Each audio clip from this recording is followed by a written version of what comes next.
Have you ever been hurt by someone who knew exactly what they were doing? Not by accident, not by mistake, but on purpose.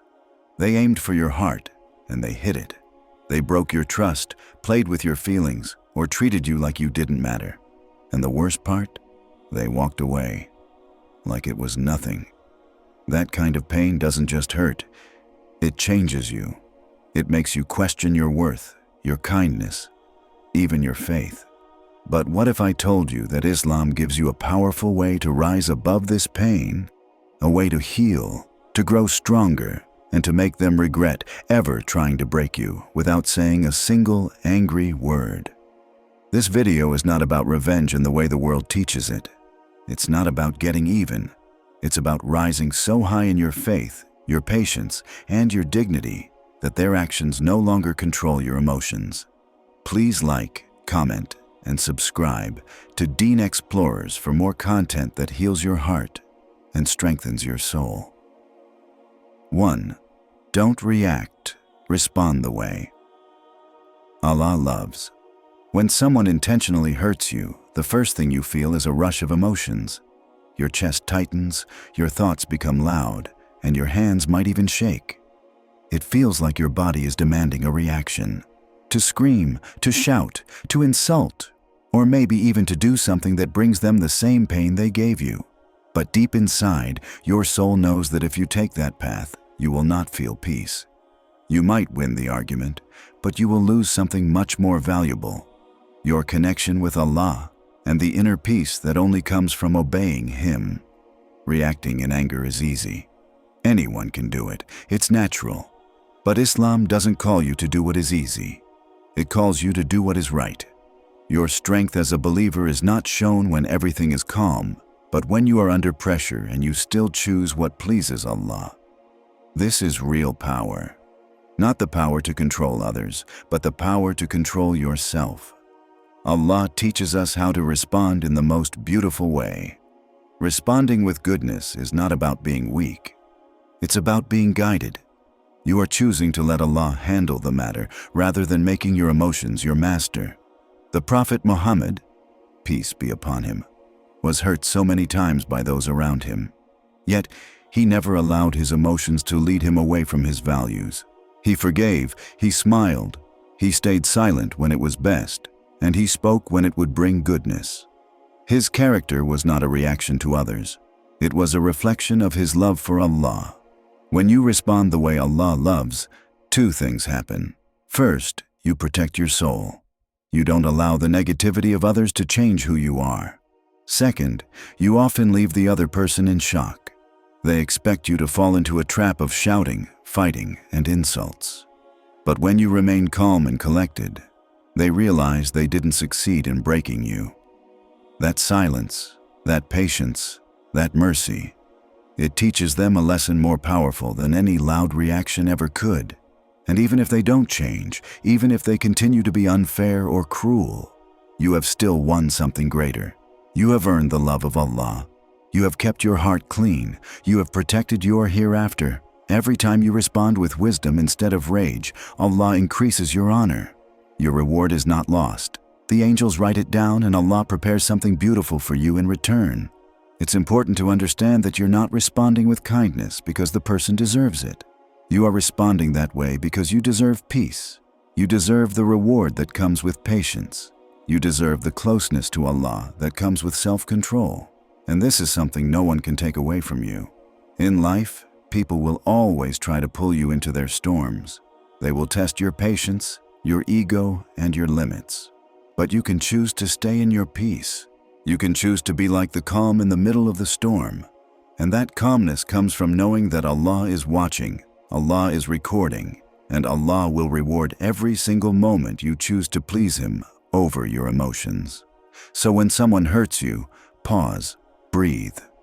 Don't react quickly. Don't let their actions turn you into something you're not. Instead, take that moment to talk to Allah in your heart. Ask Him for strength. Ask Him for patience. And then respond in a way that He would love to see from His servant. Let your answer be gentle, your silence wise, and your actions pure. That's how you win. Not just the situation, but your soul. 2. Forgiveness is not for them, it's for you. There is a common misunderstanding many people carry in their hearts. They believe that forgiving someone means you're letting them win, that you're excusing what they did, that you're saying their hurtful behavior was acceptable. But the truth is, forgiveness in Islam is not about letting them go free. It's about freeing yourself. You are not forgiving them because they asked for it. You are forgiving because you no longer want to carry the pain they planted in your heart. Forgiveness is not weakness. It is power, and that power is not for their benefit. It is for yours. When someone wrongs you deeply, that pain doesn't just go away on its own. It lives inside your heart. It hides behind your smile. It weighs you down in the silence of your nights. Even when you try to distract yourself, it quietly stays there, reminding you of the betrayal, the disappointment, or the heartbreak. And the longer you hold on to it, the more it grows, like a poison slowly spreading through your peace and joy. That's why Islam doesn't just encourage forgiveness.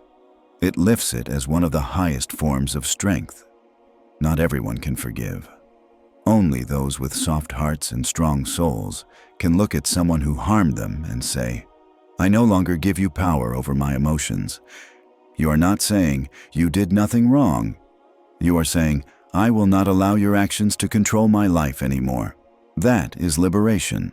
This does not mean that you let the person back into your life. Forgiveness does not require reconnection. In Islam, you are allowed to forgive someone in your heart and still keep your distance. You can forgive someone while setting boundaries to protect your peace and well-being. Islam is a religion of balance. It never forces you to be a victim. It teaches you to rise with grace. When you forgive, something powerful happens inside you. The weight lifts, your chest feels lighter, your thoughts become clearer. You stop waking up thinking about what they did. You stop planning how to make them feel your pain. You begin to live again, not as someone broken, but as someone who overcame the storm. And the reward of this forgiveness is not just in this life. It is in the hereafter.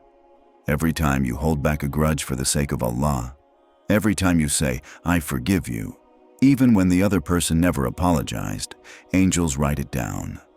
And on the day of judgment, when everyone is desperate for mercy, your act of forgiveness will shine like light in your book of deeds. It's important to remember that you're not letting them off the hook. You're putting them in Allah's hands. He knows what they did. He knows your tears. He knows how much it cost you to forgive. And He is the best one to return justice. So if you are struggling to forgive someone who hurt you on purpose, take your time. Talk to Allah. Tell Him everything. Ask Him to give you the strength to let go. Not for them, but for you, for your heart, for your peace, for your future, and for your connection with the one who heals all wounds. Forgiveness is one of the highest forms of freedom. When you choose it, you are choosing healing. You are choosing peace. You are choosing to move forward without chains holding you back. And most importantly, you are choosing Allah's love, His mercy, and His light. 3. Level up spiritually. That's true revenge. When someone hurts you on purpose, your heart wants justice. You want them to feel the pain they caused you. You want them to regret it. You want to show them that they can't break you.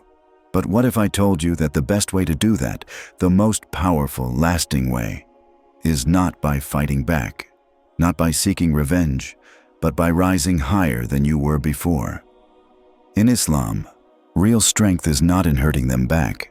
Real power is in leveling up spiritually. It is in becoming someone so close to Allah, so strong in faith, so full of inner peace, that nothing they do can affect you anymore. That is the revenge that leaves the deepest mark. Imagine the person who tried to hurt you looking at your life after the pain. They expected you to fall. They expected you to collapse, to lose hope, to become bitter. But instead, they see you glowing with peace. They see you standing taller in your salah. They hear that you are doing more dhikr. They hear that you fast more, smile more, give more, and complain less. That is something they never expected. And that is when they begin to feel the regret, because your strength didn't come from fighting them. It came from surrendering to Allah. So how do you level up spiritually? You do it by turning your pain into worship. Every time your heart aches, make wudu and pray. Every time you remember what they did, open the Quran and read. Every time you feel anger rise, say Astaghfirullah and breathe deeply. Use your pain as a ladder to climb closer to Allah. The more they hurt you, the more you rise. The more they try to pull you down, the more you climb. Focusing on your spiritual growth is not just about proving something to them. It's about proving something to yourself. It's about discovering the strength inside you that you didn't know was there. It's about becoming a version of yourself that is wiser, calmer, and more connected to Allah. It's about transforming your heart from a place of hurt into a garden of faith. Let your pain become your teacher. Let it guide you toward your purpose. Don't waste time thinking about what they deserve. Think about what you deserve. You deserve peace. You deserve growth. You deserve a heart full of light. And the only way to get that is by letting go of revenge and holding on to Allah. One day they will see you again. Not as the person they hurt, but as the person who became stronger because of it. And they will realize that they didn't destroy you. They helped you discover a power they never imagined you had. And that's the kind of revenge that doesn't just silence your enemies. It inspires the world. In your journey, you'll find that growing closer to Allah will not only bring you peace, but also protect you from repeating the cycle of pain. You will stop carrying the poison of revenge in your heart. You will walk lighter, speak softer, and feel stronger, because your strength will come from a place that no one can touch. Your connection with the most merciful. So when you feel like reacting, don't. When you feel like shouting, pray instead.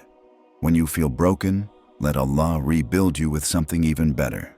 That is how you level up spiritually. That is how you win. And that is the kind of victory that lasts not just in this world, but forever in the next. Fourth, let their actions be their burden. When someone wrongs you, especially when they do it on purpose, your heart naturally wants answers. You ask yourself why they did it. You wonder what you did to deserve it. You go over every moment, every word, every memory, trying to find the reason for their betrayal or cruelty. But in truth, the reason has more to do with them than with you. Their actions are a reflection of their heart, not your worth. And Islam teaches us a powerful principle. You are not responsible for the choices of others. Let their actions be their burden, not yours. The world may not always give you the justice you seek. People may walk away after hurting you, pretending they did nothing wrong. They may lie about you, talk behind your back, and try to ruin your peace. But none of this escapes Allah. And more importantly, none of it has to live in your heart. You do not have to carry what they did to you. You do not have to let their wrongs weigh down your soul. Let it go and leave it with the one who sees everything. So when someone hurts you and you feel like the world is not being fair, remember this: Allah is not blind to injustice. He is not unaware. He is just giving time, because His justice is perfect. It comes when it will have the greatest impact. While they may be enjoying their life, thinking they got away with something, Allah is writing every detail. And when the time comes, nothing will be hidden. This understanding gives you freedom. It frees your heart from holding on to pain that doesn't belong to you. Yes, you felt it. Yes, it broke you for a while. But you do not have to keep bleeding. You can rise. You can choose to not let their darkness live in your light. You can say to yourself, I am not going to suffer for their sins. Letting their actions be their burden also means choosing peace over obsession. You don't need to spend your nights thinking of how to make them understand your pain. You don't need to repeat the story to everyone, hoping someone will agree with you. Your peace is not in their apology. Your peace is in accepting that you are not the judge. Allah is, and He is the best of judges. This doesn't mean you ignore what they did or pretend it didn't hurt. It means you acknowledge the pain, but you don't let it control you. You let it pass through you, not stay inside you. You learn from it. You protect yourself. And then you hand it over to Allah. You say, Ya Allah, you saw what they did. I leave it with you. You are enough for me. When you truly let go, when you stop carrying their actions as your own burden, you feel lighter. You feel clearer. You begin to heal. You begin to smile again, not because they fixed it, but because you stopped waiting for them to. You gave yourself permission to move on. And remember this, your reaction is your test. Their action is theirs. You cannot control what they did, but you can control what you do next. Will you let their cruelty shape your heart, or will you let your heart stay soft by remembering Allah? Choose to be the one who walks away with dignity. Choose to be the one who finds peace by not holding what is not yours. Let them carry what they did. Let them live with their choices. You just keep walking towards Allah.